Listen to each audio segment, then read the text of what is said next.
विषाद ही उस नदी की तेज धारा है, भय और भ्रम ही उसके असंख्य भंवर और चक्र हैं। विद्वान मल्लाह हैं, विद्या ही बड़ी नाव है, परंतु वे उसे खे नहीं सकते हैं, उस विद्या का उपयोग नहीं कर सकते हैं। किसी को उसकी अटकल ही नहीं आती है। मन में विचरने वाले बेचारे कोल किरात ही यात्री हैं, जो उस नदी को देखकर हृदय में हार कर थक गए हैं। यह करुणा नदी जब आश्रम समुद्र में जाकर मिली तो मानो वह समुद्र अकुला उठा।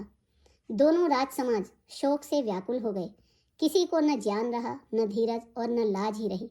राजा दशरथ जी के रूप, गुण और शील की सराहना करते हुए सब रो रहे हैं और शोक समुद्र में डुबकी लगा रहे हैं। शोक समुद्र में डुबकी लगाते हुए सभी स्त्री पुरुष व्याकुल होकर चिंता कर रहे हैं। वे सब विधाता को दोष देते हुए क्रोध युक्त होकर कह रहे हैं कि प्रतिकूल विधाता ने यह क्या किया।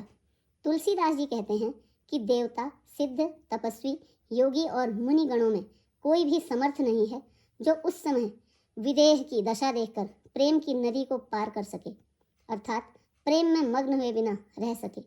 जहाँ तहाँ श्रेष्ठ मुनियों ने लोगों को अपरिमित उपदेश दिए और वशिष्ठ जी ने विदेह से कहा, हे राजन, आप धैर्य धारण कीजिए। जिन राजा जनक का ज्ञान रूपी सूर्य आवागमन रूपी रात्रि का नाश कर देता है और जिनकी वचन रूपी किरणें मुनि रूपी कमलों को खिला देती हैं, क्या मोह और ममता उसके निकट भी आ सकते हैं। अर्थात राजा जनक जी की यह दशा श्री सीताराम जी के अलौकिक प्रेम के कारण हुई, लौकिक मोह और ममता के कारण नहीं। जो लौकिक मोह ममता को पार कर चुके हैं उन पर भी श्री सीताराम जी का प्रेम अपना प्रभाव दिखाए बिना नहीं रहता। विषयी, साधक और ज्ञानवान सिद्ध पुरुष, जगत में ये 3 प्रकार के जीव वेदों ने बताए हैं। इन तीनों में जिसका चित्त श्री राम जी के स्नेह से सराबोर रहता है, साधुओं की सभा में उसी का बड़ा आदर होता है। श्री राम जी के प्रेम के बिना ज्ञान शोभा नहीं देता, जैसे कर्णधार के बिना जहाज। वशिष्ठ जी ने विदेहराज जनक जी को बहुत प्रकार से समझाया। तदंतर सब लोगों ने श्री राम जी के घाट पर स्नान किया। स्त्री पुरुष सब शोक से पूर्ण थे। वह दिन बिना ही जल के बीत गया।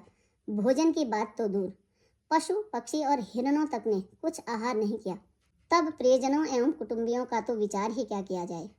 निमिराज जनक जी और रघुराज रामचंद्र जी तथा दोनों ओर के समाज ने दूसरे दिन सवेरे स्नान किया और सब बड़ के वृक्ष के नीचे जा बैठे। सबके मन उदास और शरीर दुबले हैं।